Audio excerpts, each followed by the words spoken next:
जब जब मेरो कथाहरूले मसँग आफ्नो आधिपत्य जमाउन थाल्छन्, जब जब मलाई ती यादहरूले झस्किन्छु अनि म तिनै यादहरू सम्झिन थाल्छु। विगतका दिनहरूले मलाई मुटु पोल्न थाल्छन् अनि सम्झिन केही सक्दैन बक्कानिन थाल्छु म। दिलभित्र पनि चस्का यादले सताउन थाल्छन्। ती चस्का यादहरूले सताउँदा निन्द्र पनि हराम हुन्छ मेरो। कति बेला रात जान्छ पत्तै हुँदैन मलाई। कहिलेकाहीँ त्यही बिछोड र अधुरो प्रेम कहानीले मलाई सताउन थाल्छ। मुटुभित्र चस्का दिन थाल्छ अनि बल्झिन्छ मुटु। रातभरि ननिदाई उठ्छु म। हो जब अधुरो कहानीले मन भत्भती पोल्न थाल्दछ, त्यति बेला मन बुझाउने ठाउँै हुँदैन। तिमी र म वार पार भइसकेका हुन्छौ त्यति बेला। तिमी पनि यिनै यादहरूले पोल्दा सम्झिन्छौ होला। हो म पनि यिनै यादहरूले नै पोल्दा सम्झिन्छु। कहिलेकाहीँ घरभित्रै आफन्तको पीडा खेप्नु पर्दा पनि त्यति बेला पनि तिमीलाई नै सम्झिन्छु। हो अनि कल्पना गर्छु सायद तिमी मेरो भएको भए यस्ता बाधा वर्धनहरू आइपर्थेनन् होला भन्ने अनेकौं सोचहरू मनमा आउन थाल्छ। ती हजारौं सोचहरूलाई पनि मन सम्हाल्दै बस्छु र लाखौं चुनौतीहरू मेरो दिलमा गाडिरहन्छ। तिनै लाखौं चुनौतीहरूलाई पनि सामना गर्दै अघि बढ्ने प्रयास गर्छु। मन छिचलिएको हुन्छ, तिनै मन छिचलिएको मनलाई पनि सम्हाल्ने प्रयास गर्छु। हो अधुरो भो मेरो प्रेम कहानी।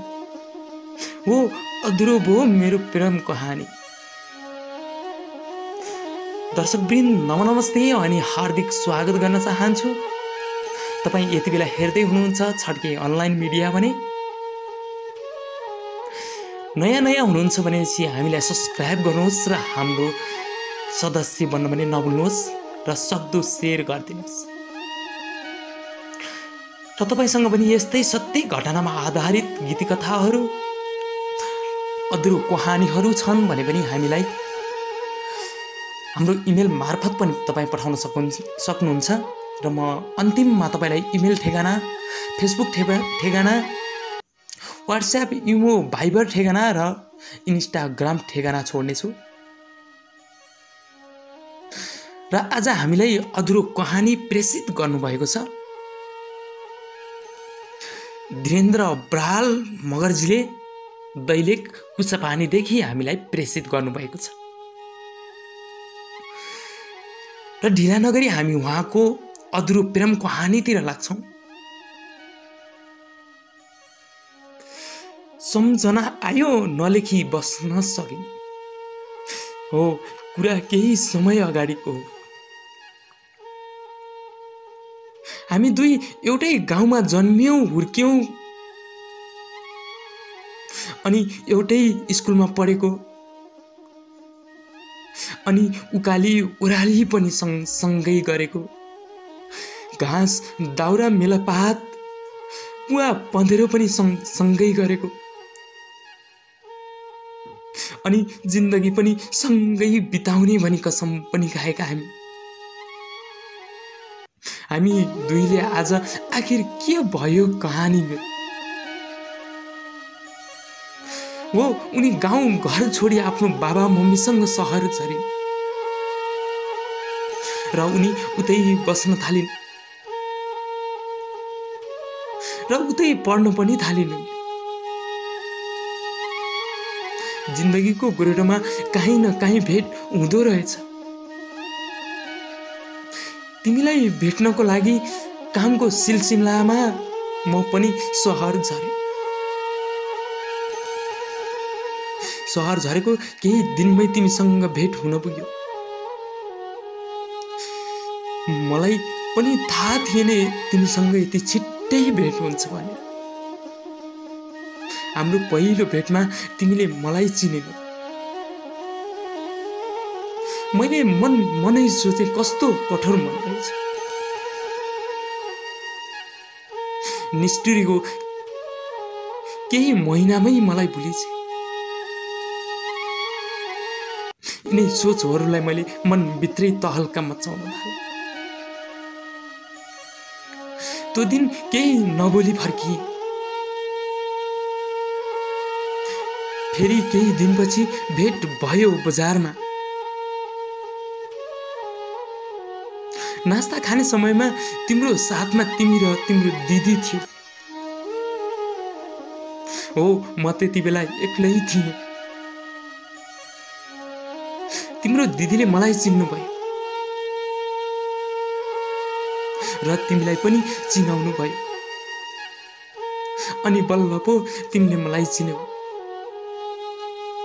हो, गाउँको जीवन र सहरिया जीवनमा यही फरक हुँदो रहेछ। मान्छे गाउँबाट सहर झर्दैमा त्यति छिट्टै भुलिहाल्दो रहेछ।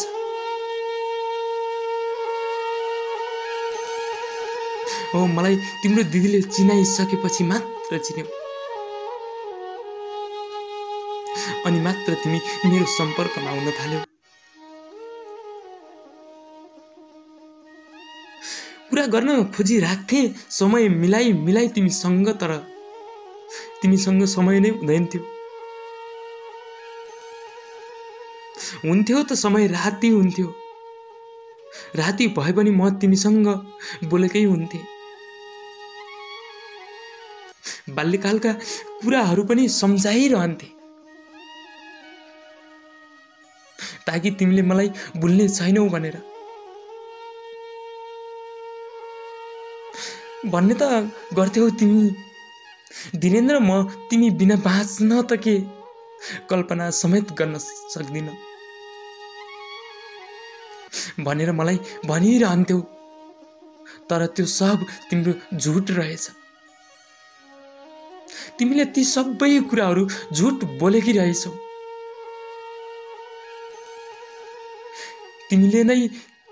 तिमीले नै बोलेका त्यो शब्द त तिम्रो निज सोचले मात्र बोलेकी रहेछौ। हो, ती सबै कुराहरू प्रमाणित भएका छन्। आज जिन्दगीमा तिमी यति धेरै निष्ठुरी बन्न पुग्यौ, किनकि मलाई झुटो हाँसो दिएर, झुटो कसम खाएर अर्को कुरा मेरो जीवनमाथि खेलबाड गरेर निष्ठुरी। तिमीले त मलाई ठग्यौ, तर जो छ नि तिम्रो साथमा त्यो व्यक्तिलाई भने कहिल्यै नठगल। म तिमीलाई बिन्ती गर्छु। हो, तिमीसँगै साथमा भएको व्यक्तिलाई कहिल्यै नठगल। म तिमीलाई बिन्ती गर्छु। हो, नबन्नु है, हिरा मोती सुन चाहिन्छ। नबन्नु है, हिरा मोती सुन चाहिन्छ। बरु लैजाऊ मुटु कलेजो कुन चाहिन्छ। सब थोक माग्नु बिन्ती गर्छु, आँसु नमाग्नु। सब थोक माग्नु बिन्ती गर्छु, आँसु नमाग्नु। आँसु त मलाई एक्लै हुँदा रुन चाहिन्छ। नभन्नु है हिरा मोती सुन चाहिन्छ। बरु लैजाऊ मुटु कलेजो कुन चाहिन्छ। धेरै धेरै धन्यवाद दिन चाहन्छौँ। हामीलाई दैलेख कुसापानीदेखि धीरेन्द्र बराल मगरले यो कथा प्रेषित गर्नुभएको थियो। उहाँको जिन्दगीको अधुरो कहानीलाई हामी समक्ष पुर्याइदिनु भयो र उहाँलाई धेरै धेरै धन्यवाद दिन चाहन्छौँ। र यस्तै घटनामा सत्य घटनामा आधारित कथाहरू पनि तपाईहरुसँग छन् भने हामीलाई तपाईले सहजै भेटाउन सक्नुहुन्छ र जसको लागि हामीलाई तपाईले खोज्नुपर्ने हुन्छ हामीलाई इमेल मार्फत पनि पठाउन सक्नुहुन्छ भने फेसबुक इमो भाइबर र व्हाट्सएप लगायत इन्स्टाग्राममा पनि हामीलाई पठाउन सक्नुहुन्छ जसको लागि इमेल ठेगाना रहेको छ khagendrakataiyat444@gmail.com र chadkeonline@gmail.com मा पठाउनु भयो भने पनि हामीले सहजै प्राप्त गर्नेछौँ र त्यसैगरी हाम्रो फेसबुक ठेगाना रहेको छ फेसबुकमा खगेन्द्र कटायत सर्च गर्नुभयो भने पनि हामीलाई तपाईले सहजै भेटाउनु हुनेछ र त्यसैगरी व्हाट्सएप इमो भाइबरमा पनि हामीलाई सहजै पठाउन सक्नुहुन्छ त्यसको ठेगाना पनि हामी तपाईको डिस्क्रिप्सनमा राखिदिनेछौँ र अन्तसम्म सुनिदिनु भयो सबै दर्शकवृन्दलाई सम्मानपूर्वक धन्यवाद दिन चाहन्छु र आउँदा भिडियोहरू हेर्नको लागि र सबभन्दा पहिले यस्तै भिडियो हेर्नको लागि हाम्रो छड्के अनलाइन मिडियामा जोडिनु भएको छैन भने सब्स्क्राइब गर्नुहोस् र नजिकै रहेको बेल बटनलाई प्रेस गरेर हाम्रो सदस्य बन्न पनि नभुल्नु होला भन्दै